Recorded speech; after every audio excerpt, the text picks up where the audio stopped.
तो पहला, insolvency and bankruptcy code, where does it stand. अब पहले हम ये समझते हैं इंसॉल्वेंसी एंड बैंक्रप्सी कोड होता क्या है। तो आपको पता होगा दो तरह की चीज होती है, एक इंसॉल्वेंट होता है, एक बैंक्रप्सी होती है। इंसॉल्वेंसी मतलब क्या होता है? इंसॉल्वेंसी का मतलब कोई कहे मैं इंसॉल्वेंट हूं, क्या मतलब है इसका? कोई कंपनी अगर अनेबल है टू पे इट्स डेट, उसे हम इंसॉल्वेंट कहते हैं। बैंक्रप्सी जो दिवालियापन है वो एक लीगल प्रोसेस है, ठीक है। अच्छा, इंसॉल्वेंसी भी डिफरेंट टाइप की हो सकती है। इंसॉल्वेंसी ऐसे भी हो सकती है कि आपके पास कैश फ्लो मिसमैच है, यानी आपके पास कैश नहीं है ना, जितना कैश आता है उससे ज्यादा आपका खर्चा है, यानी रेवेन्यू से ज्यादा एक्सपेंडिचर हो रहा है, ठीक है। हाँ, इसे कहते हैं हम कैश फ्लो इंसॉल्वेंसी। दूसरा होता है जिसे हम कहते हैं balance sheet insolvency. Balance sheet insolvency मतलब कि आपकी इक्विटी से ज्यादा डेट है, यानी जो कर्जा है वो आपकी पूंजी से ज्यादा है, कैपिटल कह दीजिए यहां पर, पूंजी से ज्यादा है, इसे हम कहते हैं बैलेंस शीट इंसॉल्वेंसी। प्रॉब्लमैटिक कौन सी होती है, कैश फ्लो या डेट वाली? बैलेंस शीट वाली। जो डेट वाली है बैलेंस शीट इंसॉल्वेंसी, ये प्रॉब्लमैटिक होती है। कैश फ्लो मिसमैच है तो वो तो आप चेंज कर सकते हैं, बहुत सारी तरीके हैं किसी कंपनी में कैश फ्लो मिसमैच को रोकने के लिए। तो this is type of insolvency. अब आपको पता है बिजनेस चल ही नहीं सकता, तो चल ही नहीं सकता तो उसे बंद करने की जरूरत है, क्योंकि बंद नहीं करेंगे तो फर्दर आप देखेंगे कि आपका लॉसेस, नॉमिनल लॉसेस बढ़ते जाएंगे, नॉमिनल लॉसेस भी बढ़ेंगे, रियल लॉसेस भी बढ़ेंगे। फर्दर इंडिया में किसी भी कॉर्पोरेट सेक्टर को बंद करने में बहुत सारी प्रॉब्लम्स आती है। जैसे आपने सुना होगा लेबर लॉज, बहुत सारे लेबर लॉज हैं जो इसमें एक प्रॉब्लमैटिक जोन बनाते हैं। फिर आपने देखा होगा यहां पर कंपनी क्लोज करने के लिए जो प्रोसीजरल है वो भी बहुत प्रोसीजरल कोलेस्ट्रॉल है, तो उसे भी खत्म करने की जरूरत है, ठीक। तो अब हम ये समझते हैं कि इंसॉल्वेंसी एंड बैंक्रप्सी कोड की जरूरत क्यों पड़ी। सबसे पहली बात तो ये है कि इंडिया में दो प्रॉब्लम है। एक को कहा गया है चक्रव्यूह चैलेंज। क्या कहा गया है? चक्रव्यूह चैलेंज। चक्रव्यूह चैलेंज का मतलब ये है कि पहले हमने जो सबसे पहले इंडिया आजाद हुआ 1947 में, तो आपको पता था नेहरूवियन आइडियोलॉजी थी सोशलिज्म की, समाजवाद की, नेहरूवियन आइडियोलॉजी थी ना, तो वहां पर हमने सोशलिज्म अप्लाई किया, लेकिन वो सोशलिज्म लिमिटेड एंट्री का था, यानी बिग बिग कॉर्पोरेट्स तो होते थे लेकिन बहुत कम नंबर थे। मोस्टली बिग इंडस्ट्रीज में गवर्नमेंट का कब्जा था। फिर हम एलपीजी रिफॉर्म लेके आए, मार्केटिज्म करा हमने, लेकिन मार्केटिज्म तो लेके आए लेकिन एग्जिट नहीं है। एग्जिट का मतलब अगर आप लॉस मेकिंग कंपनी भी हैं तो एग्जिट करने में बहुत प्रॉब्लम आएगी। तो इस चक्रव्यूह चैलेंज को गवर्नमेंट ऑफ इंडिया तोड़ना चाहती है, क्योंकि अगर ये नहीं टूटेगा तो क्या नहीं होगा, एक कॉर्पोरेट कल्चर डेवलप नहीं होगा इंडिया में। दूसरी प्रॉब्लम क्या है, जिसे हम ट्विन बैलेंस शीट प्रॉब्लम कहते हैं। अब तो ट्रिपल भी आ गया और 4 बैलेंस शीट प्रॉब्लम भी आ गई। ट्विन बैलेंस शीट प्रॉब्लम का मतलब यह है कि बैंक्स जिन्होंने लोन दिया है कॉर्पोरेट्स को, कॉर्पोरेट को लॉस हो रहा है, दे आर लॉस मेकिंग, तो ये बैंक का इंटरेस्ट और बैंक का प्रिंसिपल नहीं दे पाती, यानी लोन वापस नहीं कर पा रही हैं।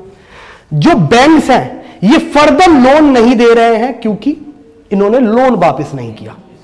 फर्दर लोन, अब आप देखो बैंक जो पैसा देती है वो आप लोगों का ही पैसा होता है, यानी उनके पास कुछ क्रेडिट आया है तभी वो किसी को डेबिट कर रहे हैं। तो कहने का मतलब ये है, अगर बैंक के पास आप पैसा जमा कर रहे हो और ये कॉर्पोरेट को नहीं दे रही, तो बैंक को तो आपको इंटरेस्ट पे करना ही करना है। तो बैंक का बैलेंस शीट, क्योंकि आपको इंटरेस्ट पे करा है और लोन नहीं दे रही है, ये भी स्ट्रेस है। कॉर्पोरेट फर्म जो लॉस मेकिंग है ये भी स्ट्रेस है। बैंक लोन नहीं देना चाहती, कॉर्पोरेट का लॉस हो रहा है तो ये इंटरेस्ट नहीं दे पा रहे। तो this is the twin balance sheet problem. इसमें हम NBFC, non banking financial company, जैसे डेवलपमेंटल फाइनेंशियल कंपनीज होती हैं, जैसे आपने सुना होगा एजुकेशन की बहुत एनबीएफसीज हैं, वो सब थर्ड बैलेंस शीट प्रॉब्लम में आती है, यानी तीनों के जो बैलेंस शीट है अगर वो प्रॉब्लमेटिक है, इसमें रियल सेक्टर डाल देंगे तो फोर्थ बैलेंस शीट प्रॉब्लम हो जाएगी। बस ये शब्दों का खेल है फिर तो, है ना। ठीक, अच्छा मैं पहली बताऊं, ये क्लास तो बिल्कुल नए जो 2023-24 के बच्चे हैं प्री देने जा रहे हैं उनके लिए बहुत एडवांस है। ठीक है, बहुत हाईली लेवल की एडवांस है, क्योंकि ये तो वो है कि आपने अगर कोचिंग कर रखी है दिल्ली या कहीं से तो उनके लिए क्लास है। ठीक है, this is not the class for. चले आगे, तो this is the twin balance sheet problem, चक्रव्यूह चैलेंज। अब इन दोनों को तोड़ने के लिए गवर्नमेंट लेके आई इंसॉल्वेंसी एंड बैंक्रप्सी कोड, कि सबसे पहले हमारा प्राइम फोकस रहेगा रिजोल्यूशन पे, इंसॉल्वेंसी पर, इंसॉल्वेंसी को खत्म करने के लिए रेजोल्यूशन करेंगे आप, और लास्ट रहेगा बैंक्रप्सी घोषित करके कंपनी बेच दो या फिर किसी और को डाइल्यूट कर दो शेयर, इसका मैनेजमेंट बदल दो। वो तो डिपेंड करेगा बैंक्रप्सी कोड में कौन कौन से कोड आएंगे वो देखेंगे हम। ठीक, यहां तक समझ में आया आपको। अब ये न्यूज में क्यों है, क्योंकि इंसॉल्वेंसी एंड बैंक्रप्सी कोड से रिलेटेड अगर आप देखें तो डिफरेंट न्यूज रही है। एक तो ये कि 2016 में आया था insolvency and bankruptcy code of India और इसने 6 साल कंप्लीट कर लिए। दूसरा है कि एमएसएमई के लिए government insolvency and bankruptcy code अलग लेके आई है। वो इसलिए है, मान लो जैसे एक कॉर्पोरेट फर्म है, तो कॉर्पोरेट फर्म अपनी तरह से चलती है और उसका रेजोल्यूशन प्रोसेस अलग होगा। लेकिन कोई छोटी एमएसएमई है, जो छोटी एमएसएमई में वही प्रिंसिपल हम नहीं लगा सकते जो कॉर्पोरेट में लगाते हैं, इसलिए गवर्नमेंट अलग तरह का रेजोल्यूशन पैकेज लेके आई है एमएसएमई के लिए, जिसे कहते हैं pre package insolvency resolution process, PIRP. ठीक, और जो कॉर्पोरेट के लिए रेजोल्यूशन प्रोसेस है उसे कहते हैं corporate insolvency resolution process, CRIP। तो दोनों देखिए एक एक करके। ठीक, अब सबसे पहले कुछ की फीचर जान लीजिए इंसॉल्वेंसी एंड बैंक्रप्सी कोड के बारे में। अब इस कोड में है कैसा क्या, इंसॉल्वेंसी एंड बैंक्रप्सी कोड 2016 क्यों, तो हमने क्यों तो देख लिया, क्योंकि चक्रव्यूह चैलेंज है, ट्विन बैलेंसिंग प्रॉब्लम है, और भी बहुत सारी प्रॉब्लम है इंडियन इकोनॉमी में, जैसे बहुत ज्यादा हायर एनपीए है। अभी भी एनपीए 10% से 11% है। एनपीए मतलब नॉन परफॉर्मिंग एसेट, यानी बैंक ने आपको लोन दिया था, आपने लोन ना प्रिंसिपल वापस करा ना इंटरेस्ट वापस करा, उसे एनपीए कहते हैं।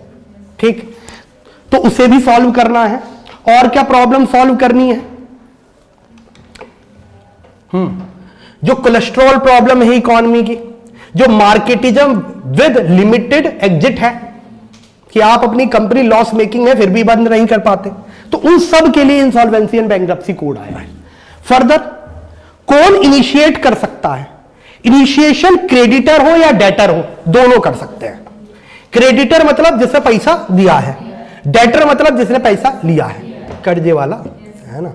एक मूवी आई थी उसमें वो डेटर और क्रेडिटर में ही कंफ्यूज रहता है, कौन सी थी वो, थी ना वो सरदार थे उसमें, फुकरे, है ना। फुकरे, तुझे पता जरूर है ये सब बातें। ठीक है, तो कौन कर सकता है, डेटर भी कर सकता है, क्रेडिटर भी कर सकता है। कब कर सकता है भाई, जब उसको फाइनेंशियल लॉसेस हो रहे हो तब वो कर सकता है। अच्छा, फर्दर कैसे होगा ये, कैसे होने का एक पूरा प्रोसेस है। पहले हम समझते हैं कि insolvency and bankruptcy code unified सारी कंपनीज पे लगता है, चाहे वो 1 पर्सन कंपनी हो, एक ने खोल दी हो, चाहे वो लिमिटेड लाइबिलिटी पार्टनरशिप हो, यानी 2 लोगों ने एक लिमिटेड लाइबिलिटी कर दी, या फिर प्राइवेट लिमिटेड कंपनी हो कि जिसमें नंबर ऑफ शेयर होल्डर बढ़ाए जा सकते हैं, या फिर पब्लिक लिमिटेड कंपनी हो। पब्लिक लिमिटेड कंपनी का मतलब जिसके शेयर मार्केट पे है। पब्लिक लिमिटेड का मतलब गवर्नमेंट कंपनी नहीं होता, गवर्नमेंट कंपनी को पीएसयू कहते हैं, it is not public limited company. तो कितनी पीएसयू भी पब्लिक लिमिटेड कंपनी है। ठीक है, समझ में आई बात। और कहां एप्लीकेबल है ये, हिंदू अनडिवाइडेड फैमिली, इस पे भी एप्लीकेबल है। और कहां एप्लीकेबल है? जितनी भी लिमिटेड लाइबिलिटी और अनलिमिटेड लाइबिलिटी वाली कंपनी आती है, ये सब पे एप्लीकेबल है insolvency and bankruptcy code of India. तो यानी ये एक तरह से यूनिफॉर्म स्ट्रक्चर बनाता है। ठीक, फर्दर अब ये एप्लीकेबल इन पे है, लेकिन रेजोल्यूशन कब तक, कितना टाइमलाइन? तो गवर्नमेंट ऑफ इंडिया ने कहा कि जो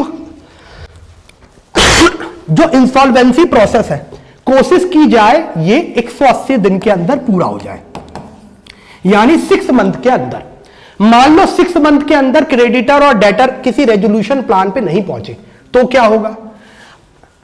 तो ये होगा कि जब क्रेडिटर 2/3 मेजोरिटी से कोई रेजोल्यूशन पास करे और कहे हमें फर्दर एक्सटेंशन चाहिए 90 डेज का, ठीक है, तो 90 डेज इसमें प्लस करेंगे, कितना आ जाएगा बेटा?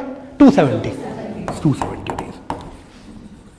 ठीक, अब 270 डेज का आपने एक्सटेंशन ले लिया, अब भी कोई प्रॉब्लम है तो एट लास्ट मैंडेटरी गवर्नमेंट ने कहा है कि भाई आप 330 दिन में तो पूरा कर ही दें, इससे लेट ना करें।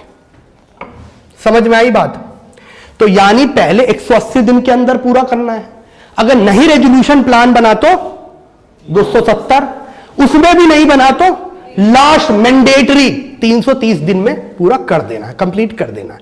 क्योंकि प्रॉब्लम यही है कि रेजोल्यूशन प्लान में ही 5-5 साल 6-6 साल लग जाते हैं।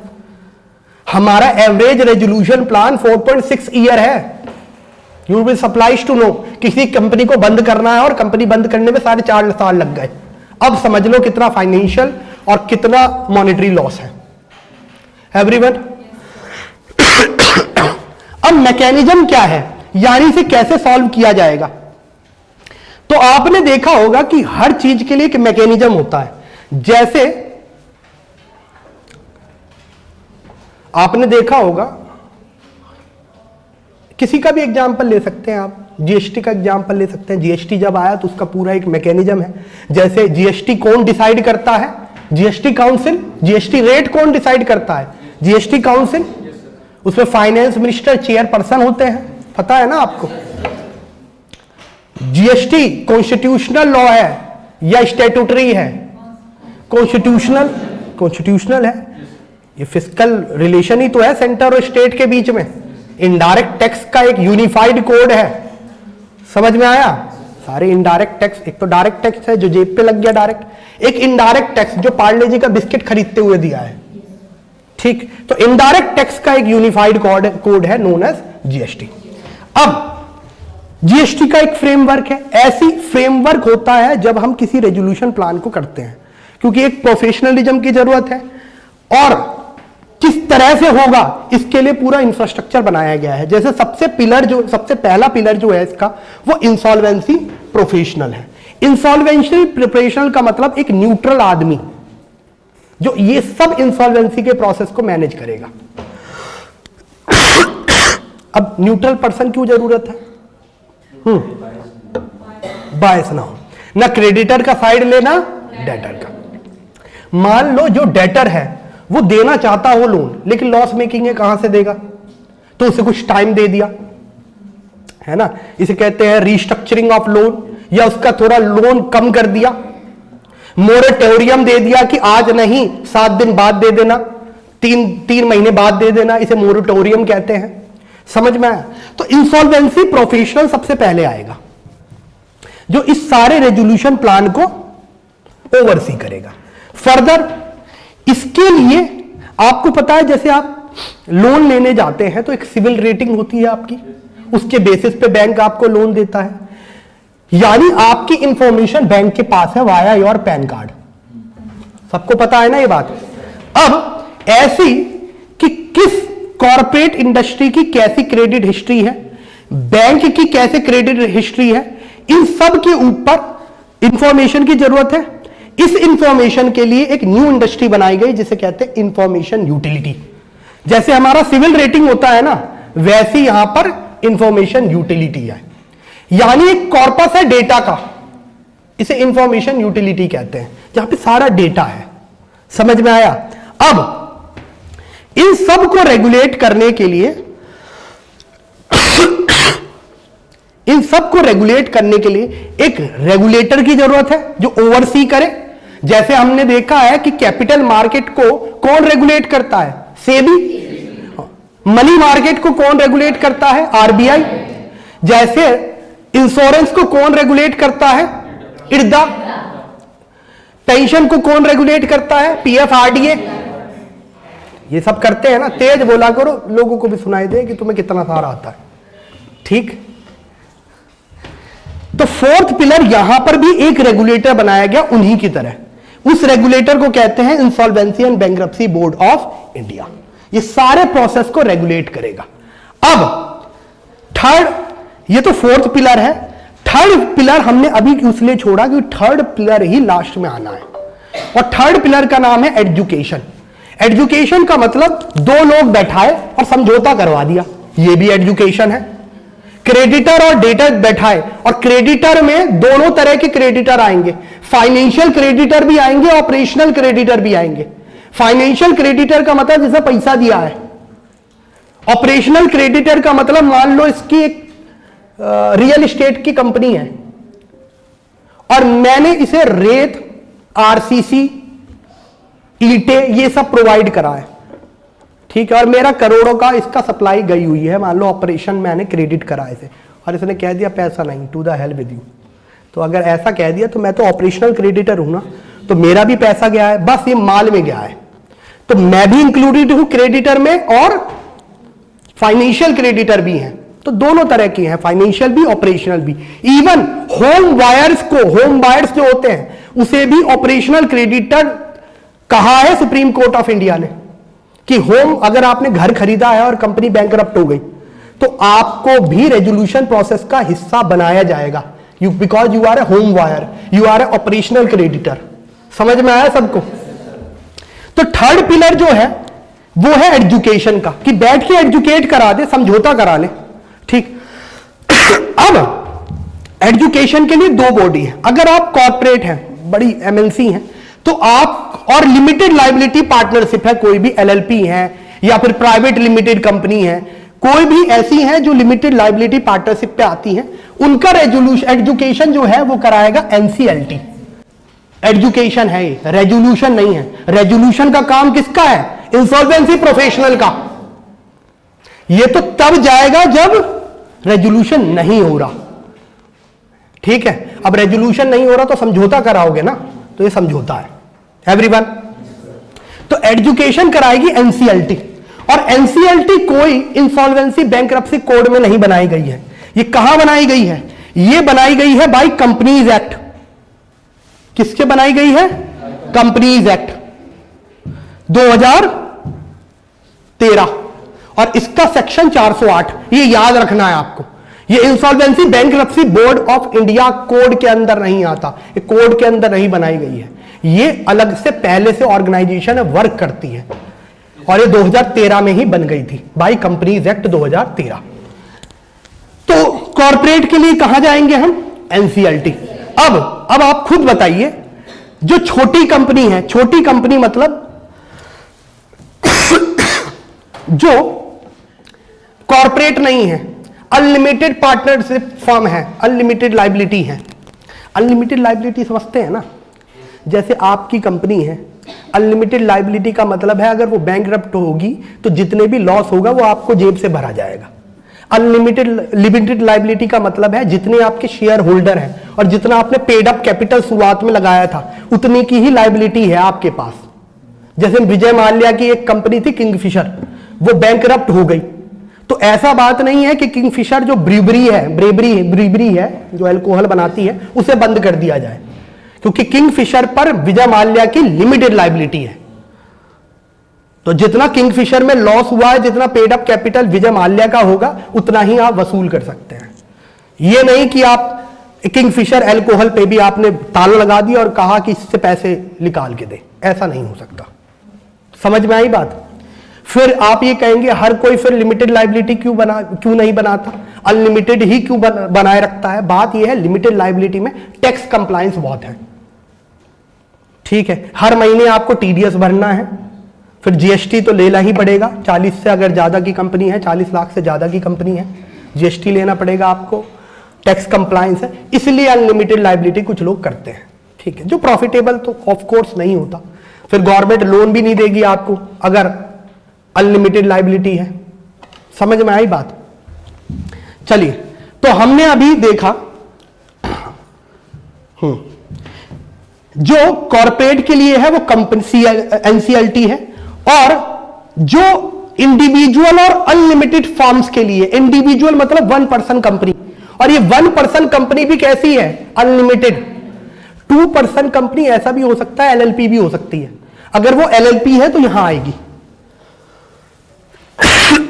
समझ में नहीं आ रहा?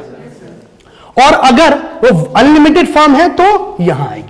अनलिमिटेड फॉर्म का कौन एजुकेशन करेगा? DRT, date recovery tribunal. और डेट रिकवरी ट्राइब्यूनल भी आईबीबीसी में नहीं बनाया गया। ये किस में बनाया गया है? सरफासी एक्ट में। किस में? सर्फ एक्ट में। तो ये यहां देख सकते हो, ये देखो, DRT, recovery of debt and bankruptcy code 1993 provide speedy redressal to lenders and borrower through DRT act. और बाद में ये डीआरटी एक्ट किस में डाल दिया गया? SARFAESI act. समझ में आई बात?